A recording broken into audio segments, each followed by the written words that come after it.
الحمد لله رب العالمين والعاقبة للمتقين والصلاة والسلام على أشرف الأنبياء والمرسلين وعلى آله وأصحابه أجمعين. محترم نمازگزاران و مسلمانان جمهوری تاجیکستان، بالخصوص کسانی که اهل مسجد هستند و به مسجدها رفت و آمد دارند، مفکوره‌های نادرستی که در مابین جامعه پهن شده است برای منع شدن مساجد، این هم باشد همه ما و شما خبر داریم که مسجدها سبب منع شدن اینها مخصوص برای پیشگیری کردن بیماری کووید 19 که هست، این هم باشد برای بهبودی سلامتی شهروندان بالخصوص نمازگزاران درهای مسجد بسته شده است و باید مسلمانان جمهوری به هر گونه اغوا و سخنهای بیهوده باید که طرفدار نباشند و عقل سالم خود را استفاده ببرند. و همین خاطر است که رسول اکرم صلی الله علیه و سلم در حدیث مبارکش تاکید کردند امتش را که هیچ وقت در شهری که وبا باشد ندرایید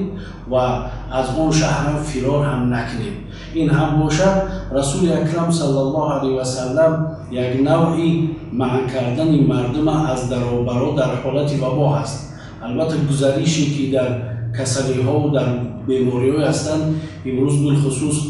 کووید 19 که یکی از ملحق ترین بیماری ها هست، تمام جهان را فرو گرفته است. و همین خاطر است که در این خانه کعبه که حتی که مرکز اسلام محسوب می‌خورد و جای طواف خانه کعبه است، خانه خدا در آنجا است، امسال به سبب همین بیماری منع کرده شده است و حتی حاجیان بیرونی تمام عالم را از در آمدن به شهر مکه منع کردند. و همین خاطر ما از این شهروندان بالخصوص از مردم مسلمان جمهوری تاجیکستان خواهش میکنیم که هر گونه سخنها و هر گونه سخنهای ناجایز را نسبت منع شدن مساجد یا بند شدن درهای مسجد هر خیلی اقبال را که گوش نکنند و در این فریفته این سخنها نشد. بالخصوص در مساجدی که این روزها در جمهوری ما هستند، اکثریت کلانسالان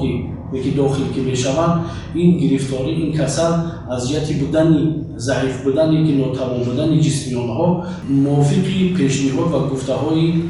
وزارت تندرستی تاثیر بیماری نسبت به کلانسالا بیشتر هست. انشاءالله